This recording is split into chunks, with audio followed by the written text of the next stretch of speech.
and thanks for checking out the video. Today I've come to a small area of woodland by a very busy road, so I do apologise for the background noise.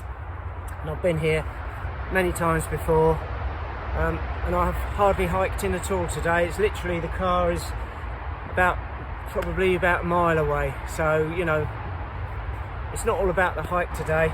Today's all about experimentation, really.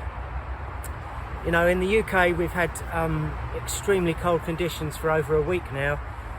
Daytime temperatures barely above freezing, and nighttime temperatures quite a few degrees below freezing. And for example, today it's meant to be approximately 0 degrees, perhaps getting after lunchtime it might just creep up to 1 degree Celsius, and then tonight it drops down to -4. So for this reason, although I was tempted to go up into the hills like I usually do with the absolute minimum of gear like I usually do, I thought today and tonight might be a good chance to test out some of the kit which I've sort of been acquiring over a long period of time. And I do appreciate the many comments I've had on some of the other videos saying that you know, it's about time really I got a decent night's sleep with a bit of warmth and a bit of comfort. And you know, many people express the view that that can still be done without using synthetics. I've sort of gathered up gear over the last year with a view to perhaps, if I'm prepared to carry a little bit more gear, having perhaps a little bit more of a comfortable night, especially when weather conditions are like this.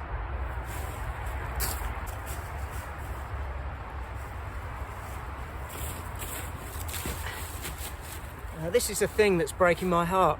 This pack today comes in at around approximately 18 kilograms.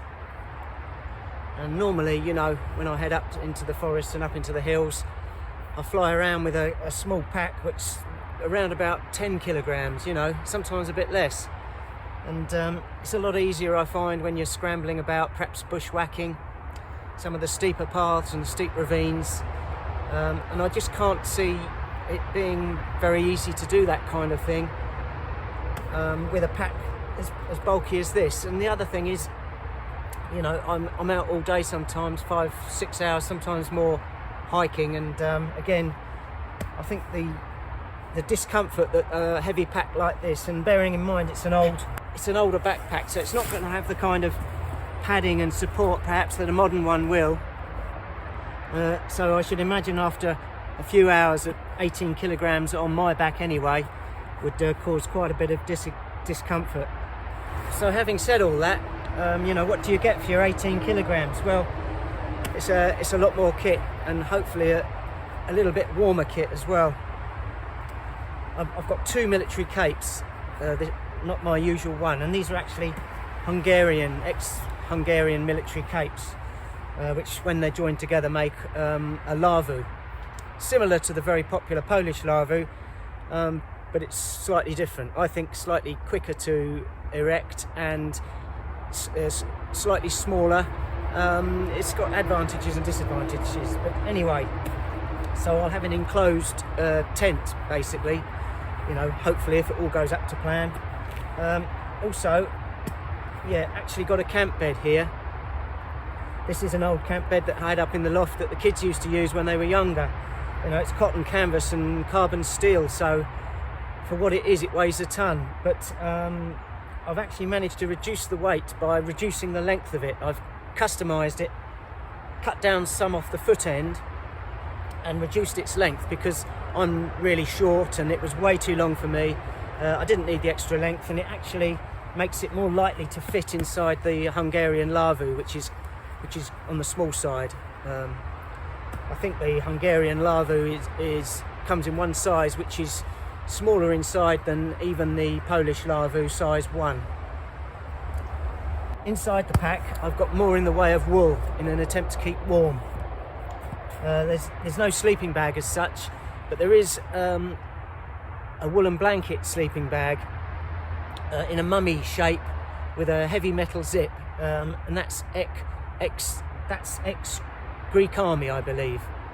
So I'll give that a try. You know, I'm not sure the quality and the thickness of the wool, but we'll see. I've also got the usual onesie that I wear, albeit this one in this pack today I upgraded to one which is actually double layered around the trunk and the core of the body. It's just basically an ex-army undergarment. I'm not sure where from, but it's an all-in-one piece. Instead of having a top and some long johns type leggings, it comes as an all-in-one, much more like a boiler suit. And I have found it quite a warm way of sleeping with the minimum amount of kit. I'm going to wear that inside the woolen sleeping bag, and hopefully that'll increase the warmth. And the other bit of kit that I've got very recently is a tent stove. Now, some people might argue that you know, this popular idea of having what they call a hot tent is not really, not very often needed in areas like southern England, for example. But at -4 tonight, you know, without a sleeping bag and without the advantage of synthetics, you'd need some kind of heat from some kind of fire.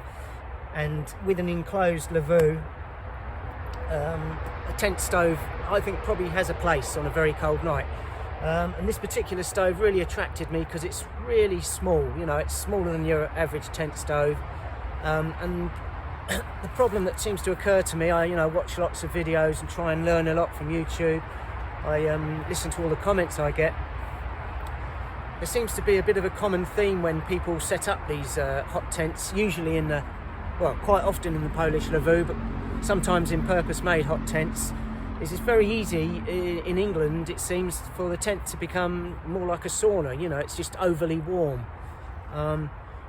Whereas I think this little tent stove is small enough that on a cold night it might be appropriate for the size of something like a lavoo, you know.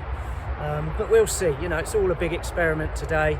And, you know, am I prepared to lug around this amount of kit when I'm running around up in the hills and the forests? Yeah, I just don't know, really.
This hood here is not part of the Hungarian lavoo. I believe it belongs to a German military pup tent, but it's quite handy to cover up the top of this particular type of larvae, where you get quite a few gaps and things.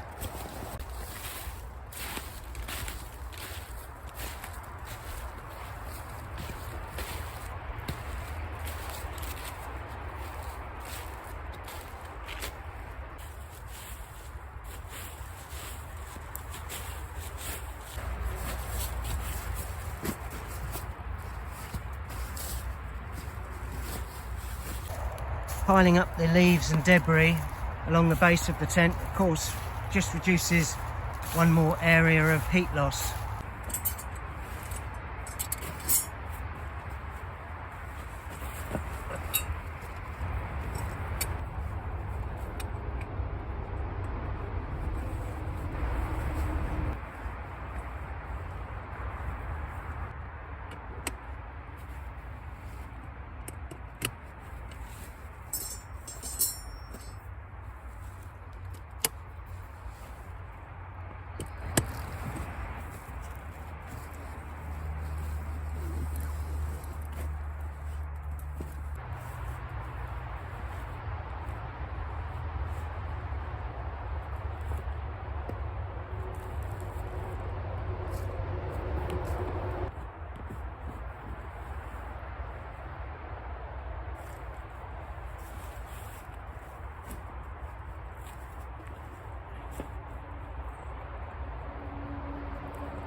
It's only mid-afternoon and we're running out of light already. The days are so short at this time of year. And the iPhone isn't charging either. It's too cold outside. So I'll have to bring it in and warm it up so it can recharge.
I make no apology for doing my usual boring vegetable stew, because it's currently -1 degree outside and falling, and I think a stew is a good way of warming up food wise.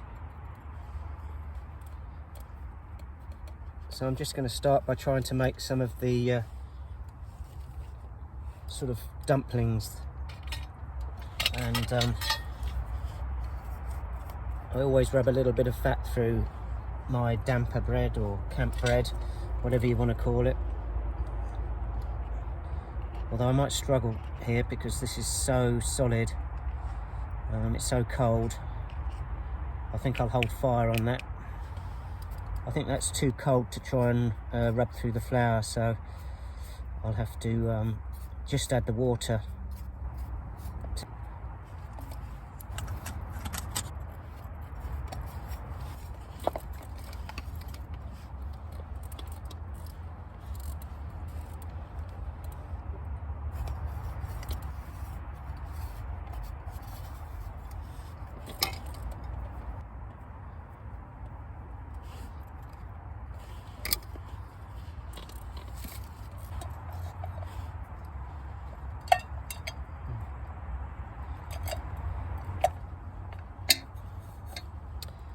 I've got a phone signal here, and 'cause we're not that far from civilization, and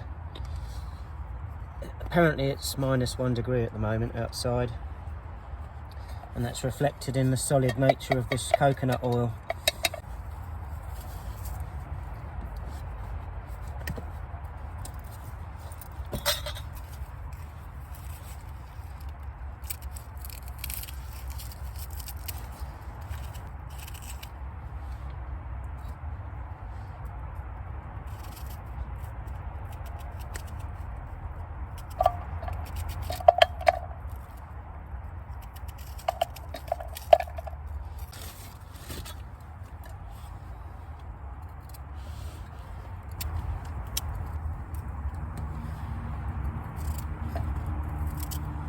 Oh,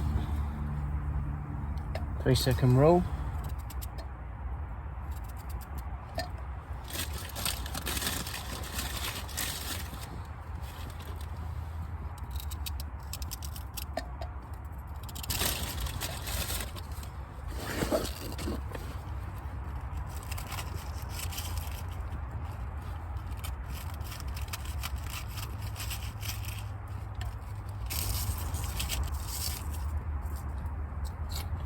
Nice.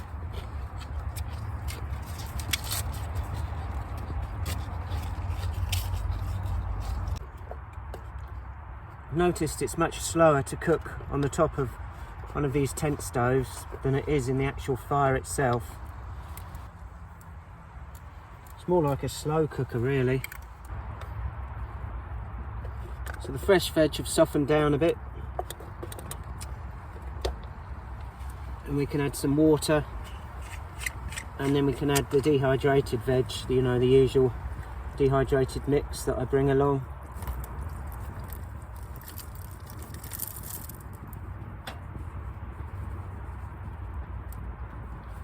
And that's just peas, dried French beans, mushrooms, and some soya chunks. Apart from the soya chunks, all just dehydrated at home, and very easy to do.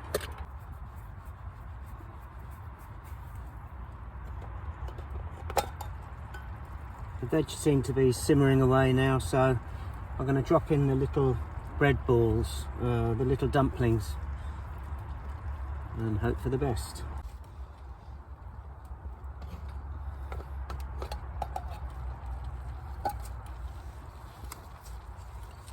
Half a stock cube.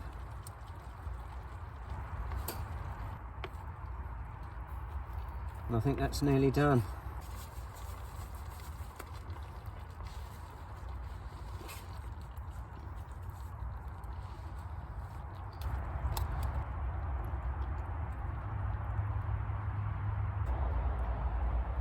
Yeah, the dumplings have turned out okay again this time.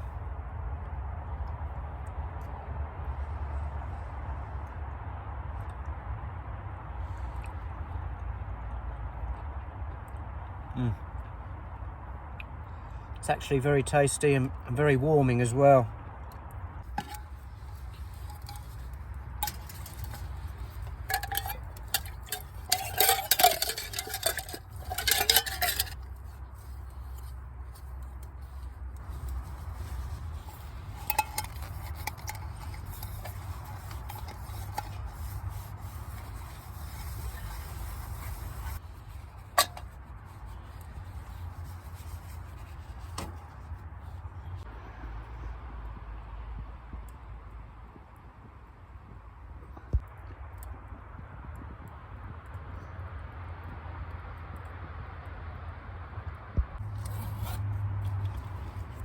Here's the woolen sleeping bag, and underneath it I've folded down a wool blanket to act as a kind of undersheet, an under blanket, because although it's off the ground with this old camp bed, off the ground isn't really good enough when the temperatures drop this low, so you need some kind of insulation as well underneath you. And I'm not sure that will be enough, really, to be honest. I'm just hoping so, with all the other layers that all the other layers that I'm wearing as well.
Well, considering the temperatures, that was a pretty warm and comfortable night. It was a disturbed night, and not from the constant traffic noise. I can sleep through that, and I find it quite calming sometimes, actually, the murmur in the background. I think it was more to do with the fact that obviously I had to keep the stove going, so I was topping it up, and not being familiar with the stove or the setup, actually, I was probably waking up more often than I needed to, actually. Sometimes I woke up and the stove was fine, you know. It's provided enough heat for this small lavoo and kept things quite warm, really. It was only in the very early hours, you know, perhaps getting close to sort of 5 o'clock in the morning, that my feet, I noticed that my feet were cold, you know.